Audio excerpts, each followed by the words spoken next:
बाकी रहेगी बात अली अमीन गंडापुर।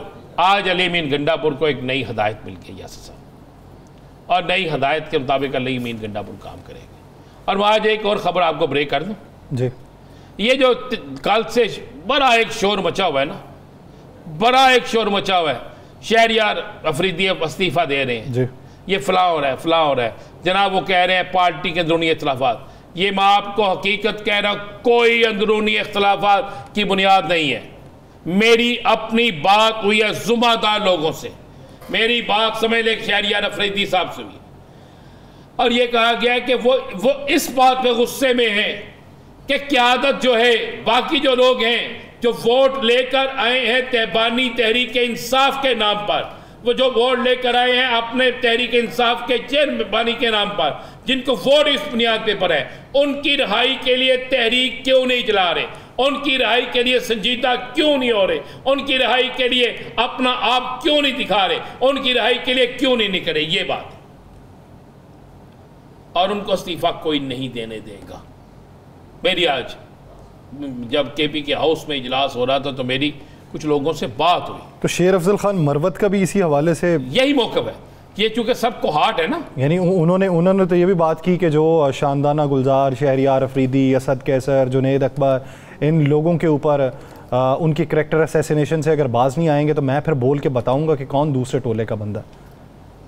मैं आपको एक बता दूं, असद कैसर तो या जुनेद अकबर कोई ऐसी बात नहीं, सिर्फ एक ही है जो ज़्यादा एक्टिव है, जो चाहते हैं कि फौरी तौर पर इमरान खान की रिहाई के लिए तहरीक चलाई जाए। वो एक बड़ी लॉबी है जो चाहते हैं कि मुसालहत के साथ चला जाए, मुसालहत के साथ, वो एक और है। लेकिन आज एक पैगाम चला गया, उस पैगाम के बाद आपको आइंदा आने वाले चंद दिनों में बहुत सी चीज़ें तेज़ी के साथ तहरीक इंसाफ के अंदर, सुन्नी इत्तेहाद कौंसल के अंदर बड़ी तेज़ी से तब्दील होती नज़र आएगी। और एक तरफ से नहीं, ये दो दो तीन तीन इतराफ़ से तब्दील होती नज़र आएगी। अगर तहरीक इंसाफ तब्दील कर रही होगी तो उनके मुखालफिन भी अपनी हिकमत अमली तब्दील कर रहे होंगे। लिहाजा ये अब आगे ना T10 शुरू होने लगा या सर, ये अब सियासत का वर्ल्ड कप जो है ना, T10 वर्ल्ड कप सियासत का, T20 भी नहीं, T10 वर्ल्ड कप है। T20 में वैसे कारकर्दगी बहुत ज़्यादा अच्छी रही नहीं अच्छी हमारी अच्छी तो रहती नहीं ना। आप देखें ना आज श्रीलंका, उसने इंडिया ने कितना अच्छा स्कोर कर दिया ऑस्ट्रेलिया के ख़िलाफ़। आप देखें कि वेस्ट इंडीज़ को साउथ अफ्रीका ने कितना अच्छा हरा दिया, और असियाँ अल्लाह के फजल को अमरीका को भी हार के आ गए। हमारे बस में कुछ नहीं था, हम कहते जनाब फलां से भी हार के आ जाते हैं। हमारी बस में सामान बहुत था वैसे, हमारी बस में सामान बहुत था वैसे। बस में सामान था ना, ज़ाती सामान था। अगर एक लिस्ट निकल आए ना, अरे छोने फिर हम नहीं वो बोलते। कौम रो पड़ती है यार जब पाकिस्तान टीम हारती है। हमें बहुत प्यार अपने खिलाड़ियों से, और लेकिन इनको भी तो प्यार होना पाकिस्तान से, अवाम से। शवाहिद आज नहीं तो कल तो मंजर-ए-आम पे आएंगे, उम्मीद करते हैं जिस दिन बुलाएंगे उसी दिन मंजर-ए-आम पे आएंगे। नहीं तो टीवी पे मैं इसलिए नहीं पेश करना चाह रहा कि अपनी यानी अपनी इज्जत की पामाली होगी, अपना ही तशख्खुस है, हमें बहुत ज़्यादा अजीज़ है। इस तरीके से मौलाना ने ये कह दिया सीधा कि शहबाज शरीफ साहब तो सिर्फ कुर्सी पे बैठने के लिए हैं, वो वज़ीर आज़म थोड़ी हैं, फैसले तो कोई और कर रहा है। और फिर उन्होंने ये कहा कि पार्लियामेंट में कुछ लोग हैं, जब वो बैठे होंगे तो फैसले कौन करेगा। फिर उन्होंने ये भी कहा कि सबको अपने हुदूद के अंदर रहना चाहिए। तो ये तलखी जो बढ़ती चली जा रही है, ये अपोजिशन के इत्तेहाद की तरफ माइल होने के लिए है, या फिर इंतज़ार किया जा रहा है कि हुकूमत की तरफ से फिर कोई पेशकश आए? देखिए, अगर पेशकश के इंतज़ार में अगर हम होते तो प्राइम मिनिस्टर खुद आ गए, नकवी साहब भी आ गए, 2 दफ़ा आ गए बल्कि नकवी साहब, शहबाज साहब का भी 1 दफ़ा फ़ोन आ गया, 1 दफ़ा वो खुद आ गए। तो कमेटी बनाने की भी वो तजवीज़ उनके पार्ट पे आ गई थी, सब कुछ था। तो ये इस बात का इंतज़ार यकीनन नहीं किया जा रहा कि वो तशरीफ़ लाएंगे। अगर आप ग्रीवेंस को अगर ये समझते हैं कि ग्रीवेंस का मतलब जो है ना वो कोई ओहदे लेना और ओहदे देना है, तो फिर तो ये बात जो है ना शायद बड़ी आसानी से ख़त्म हो जाती कि अगर अपोजिशन में और हुकूमत में अगर कोई फ़र्क है तो इस वक्त फ़र्क सिर्फ JUI का है। JUI जिस तरफ अपना पल्ला डालेगी, जिस तरफ अपना वजन डालेगी, वही जो है ना वो आगे मुस्तकबिल का वो होगा। मगर ये जो है ना हमको जो जिस तरह से अपना नून लीग ने और पीपल्स पार्टी ने रेंट ए क्राउड जो है ना वो समझ के, और उसके बाद जो है ना वो जब इलेक्शन की बारी आई तो इस हद तक भी नहीं गए कि जो हमारी इवन लीडरशिप थी उसके मुकाबले में भी कैंडिडेट खड़े कर दिए, हालांकि वो 10वें 20वें नंबर पे भी वहाँ उन इलाकों में स्टैंड नहीं करते। तो अगर अपना एक इत्तेहाद बनाएं और उसका एक लीडर बनाएं और उसके बाद जब इलेक्शन का मौका आ जाए तो फिर उसको हराने में जो है ना उसकी मदद की जाए, तो मेरा ख्याल है कि इस तरह की फिर इत्तेहाद को छोड़ देते हैं, फिर हम अपनी पॉलिटिक्स करते हैं। अब भी जो है वो इस तरह अगर इत्तेहाद बनाना है कि जी सिर्फ जो है ना इस हुकूमत को गिरा दिया जाए और उसके बाद फिर हम आपस में जो है ना एक दूसरे को गिराने के चक्कर में या एक दूसरे को ख़राब करने के चक्कर में कि कल ये किसी ओहदे का उम्मीदवार ना बन जाए, तो उससे बेहतर ये है कि वो इत्तेहाद ना बने, तो हमको रेंट ए क्राउड जो है ना समझा जाए।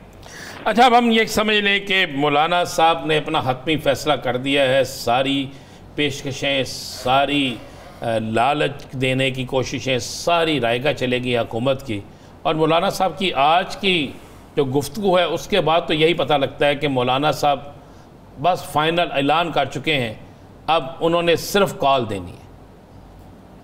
नहीं, इसको इस तरह से ना समझिए, इसको इस तरह से देखिए। हम अगेन जो है ना हम किसी के लिए जो है ना कोई ऐसी दोस्ती की आखिरी हद तक जाने के लिए तैयार नहीं है और किसी इसी तरह से किसी दुश्मनी की हद तक भी जाने के लिए तैयार नहीं है। प्रिंसिपल स्टैंड होगा। प्रिंसिपल स्टैंड ये है कि मैंडेट चोरी हुआ है, ये हम रिपीटेडली कह रहे हैं कि मैंडेट चोरी हुआ है, मगर मैंडेट की चोरी में हमारा मैंडेट भी चोरी हुआ है जिसमें खैबर पख्तूनख्वा का सूबा भी शामिल है। उस मामले का सेटलमेंट भी होना चाहिए, और फिर अगर कोई मिल के जद्दोजहद होनी है तो उसके बाद आइंदा क्या होना है। आइंदा जो है ना वो इस तरह से मिल के इलेक्शन लड़ना है, अलग से इलेक्शन होकर लड़ना है, क्या आइंदा का मंसूबा क्या है। कोई हम एस्टेब्लिशमेंट को आइंदा जो है ना हमने निकाल बार करना है, या एस्टेब्लिशमेंट ने कल एक को निकाल के दूसरे के सर पे सवार हो जाना है। कल एक के साथ 2018 में जो है ना एस्टेब्लिशमेंट किसी और से मिली हुई थी, 2024 में एस्टेब्लिशमेंट किसी और से मिली हुई है। तो इस तरह की अगर ये बारियों वाला चक्कर है तो फिर हम उसका हिस्सा नहीं है, फिर हम अपनी जद्दोजहद करेंगे। मगर अगर कोई असूलों के ऊपर बात हो सकती है और कोई लंबे लॉन्ग टर्म पे बात हो सकती है, फिर यकीनन जो है ना वो फिर पार्टी की मंजूरी से, वो भी पार्टी की मंजूरी से हम आगे बढ़ेंगे। यानी कामरान साहब, आप ये कह रहे हैं कि जिस तरीके से माजी करीब में हमने एक इत्तेहाद देखा और फिर इलेक्शन कैंपेन के अंदर एक दूसरे के मुखालिफ देखा, तो हम सवाल पूछते थे तो वो कहते थे कि वो वक्ती इत्तेहाद था, वो उस वक्त के लिए था, और हर पार्टी के नज़रियात अलग से हैं, हर पार्टी का मंशूर अलग से है, तो इसलिए हम सियासत के अंदर मुखालिफ हैं। यानी आप ये समझते हैं कि माजी करीब से आपने जो सीखा है उससे मुस्तकबिल में अगर कोई इत्तेहाद बनाना है तो वो देर पा होना चाहिए, जो इलेक्शन के करीब जाके फिर एक दूसरे के मुखालिफ ना हो, ऐसा ही? ऐसा भी है, जो माजी करीब में जो इत्तेहाद था और उसमें इस हद तक भी गए कि जब कोई सीट एडजस्टमेंट की बात आई तो इस तरह से भी इंसल्ट की गई कि फिर आप पंजाब में अगर हम आपको कोई सीटें देंगे तो फिर वो हमारे निशान पे इलेक्शन लड़ेंगे। तो ये एक अजीबो गरीब सी बात है, यानी कैंडिडेट वो हमारा होगा, निशान आपका होगा और उस पर इलेक्शन लड़ेंगे। ये पता नहीं कौन से अरस्तु जो है वो इस तरह के जो है ना वो मंसूबे जो है वो पेश करते रहे, और फिर ये भी हुआ कि सूबा खैबर पख्तूनख्वा में जहाँ पे आप कहीं पे स्टैंड ही नहीं करते, जिनके खिलाफ हम सब ने मिल के जदोजहद की है, उनको जिताने के लिए आप जो है ना हमारे खिलाफ भी सफ आ रहा हुआ है, आप कहीं पे नहीं, आप कहीं पे फिक्र ही नहीं करते, वहाँ पे चंद हजार वोट लेके और हमको माइनस करवाया आपने। तो इस तरह के इत्तेहाद बनाने से इत्तेहाद ना बनाना बेहतर। अच्छा, आज की जो बात है कि शहबाज शरीफ साहब सिर्फ कुर्सी पे बैठे हैं, उनके पास इख्तियारात कोई नहीं, नाम के वज़ीर आज़म है, वज़ीर आज़म है नहीं, आप समझते हैं? इससे पहले इमरान खान साहब वो वज़ीर आज़म थे, वो इमरान खान ने उन्होंने कहा कि जी ये सारे जो है ना MNA जो है ना हमको कोई और इकट्ठे करके दिया करता था। तो ये पाकिस्तान का तो अलमिया यही है, इसी अलमिये को ख़त्म करना चाहते हैं कि इस अलमिये से बाहर निकलिए तो फिर आगे चलेंगे। ये अगर फर्ज करिए कि एक को गिराने के लिए दूसरा एस्टेब्लिशमेंट के साथ हाथ मिला के और फिर आगे आ जाए और फिर उसके बाद वो एस्टेब्लिशमेंट की नौकरी करे, तो उससे बेहतर है कि फिर हम फरीक ना हो, वो अपने तौर पे जद्दोजहद करें, हम अपने तौर पे जद्दोजहद करें।